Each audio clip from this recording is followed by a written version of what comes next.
Tim gugus tugas DKI Jakarta melakukan inspeksi mendadak ke sejumlah perkantoran. Lantas apakah perkantoran di ibu kota sudah menerapkan aturan PSBB yang berlaku? Berikut laporan Maria Asegaf dan juru kamera Rian Syahrul. Seperti yang kita ketahui, pihak Pemprov DKI Jakarta sedang memberlakukan operasi di setiap wilayah, tidak hanya kepada masyarakat saja tapi juga di perkantoran, dibantu oleh Polda Metro Jaya, kemudian juga dari Satpol PP dan juga Dinas Perhubungan serta TNI dan juga Polri. Seperti saat ini pemirsa, saya sedang bergerak bersama tim gabungan dari Polres Jakarta Utara untuk melakukan operasi justisi. Ya, ini tepatnya di salah satu perkantoran di wilayah Pluit, Jakarta Utara. Sejumlah tim dari Satpol PP, Polri, kemudian dari Dinas Perhubungan dan juga TNI sedang meminta izin untuk memasuki gedung, dikarenakan nanti akan dilakukan pengecekan tidak hanya protokol kesehatan di sekitar gedung saja, seperti tempat mencuci tangan, hand sanitizer, dan juga bagaimana protokol yang dijalankan di gedung, tapi juga nanti akan melihat langsung masuk ke dalam, karena yang terpenting adalah bagaimana pihak perkantoran ini kemudian memberlakukan shifting kepada para karyawannya. Seperti kita ketahui, aturan dari gubernur adalah 25% dari total karyawan. Kita akan langsung masuk untuk melihat bagaimanakah operasi justisi ini berlangsung di perkantoran. Tim gabungan dari Polres Jakarta Utara pun masuk ke dalam area perkantoran yang berada di kawasan Pluit, Jakarta Utara ini. Aparat melihat langsung penerapan protokol kesehatan, termasuk apakah pihak perusahaan menaati aturan kapasitas karyawan dan penyediaan fasilitas seperti hand sanitizer. Nah, ini tadi kita baru saja menilik ke dalam kantor, namun memang karena perizinan dan segala macam, media dilarang untuk meliput kondisi di dalam kantor. Namun tadi kami juga sempat melihat kondisi di dalam kantor seperti apa, namun memang tadi yang masuk baru hanya sedikit ya Pak ya? Ya betul, hari ini kita masuk kurang lebih 27 orang gitu. Ya, yang masuk dari total 57 ya. 57 orang ya kita. Ini sebenarnya bergerak di bidang apa, Pak? Kita bergerak dalam minuman ya, kita dalam cap badak, minuman cap badak itu, terus ada di obat-obatan juga kayak balsem dan sebagainya gitu. Tadi kalau kita lihat hanya ada 1-2 orang. Kemudian dari 27 itu yang lainnya kemana, Pak? Yang lainnya karena menerapkan bahwa untuk ini kan dia penerapan jam kerja, kan jam kerja kita kurangin juga.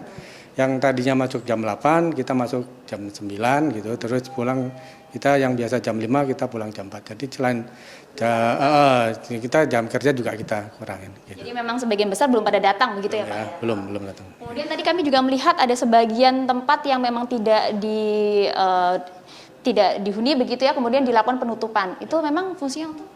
Itu memang kita rencanakan bahwa untuk setiap hari Sabtu kita adakan disinfektan, itu yang kita tutup bahwa hari ini mereka nggak masuk kerja, mereka kalau yang masuk kerja hari ini baru dilakukan penutupan setelah mereka sebelum pulang kerja. Karena kita setiap Sabtu atau seminggu sekali kita adakan penyemprotan disinfektan terhadap seluruh ruangan dan di public area dan semua area.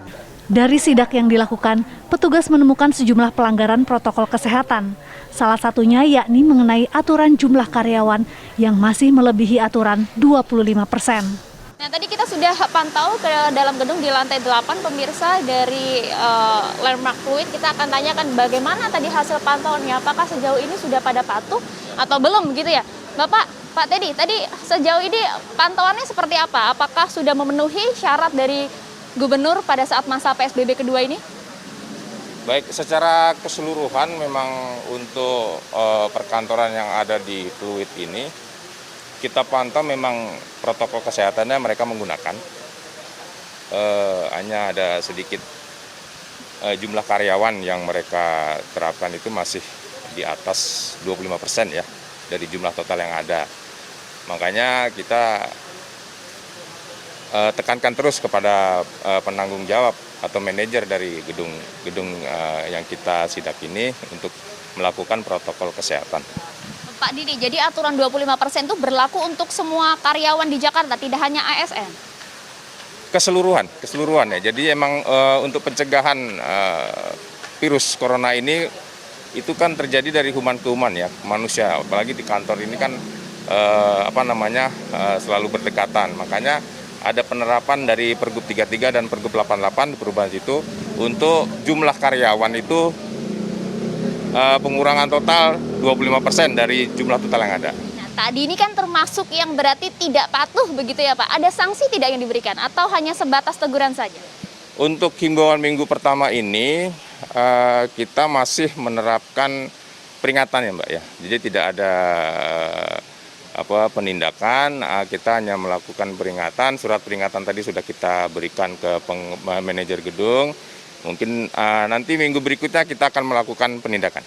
Berarti ini nanti akan ada pantauan ulang lagi ya berarti ya? Demikian. Jadi pemirsa, sebenarnya tidak hanya aparat keamanan, tim gugus tugas dan juga pemerintah saja yang kemudian harus melakukan segala sidak dan upayanya guna mencegah penyebaran virus corona. Namun kita, Anda juga masyarakat ini juga kemudian dapat melaporkan segala bentuk pelanggaran dari protokol kesehatan yang berada di kantor Anda. Jadi kita sama-sama membantu demi kebaikan dan juga menekan jumlah penyebaran COVID-19 di DKI Jakarta khususnya.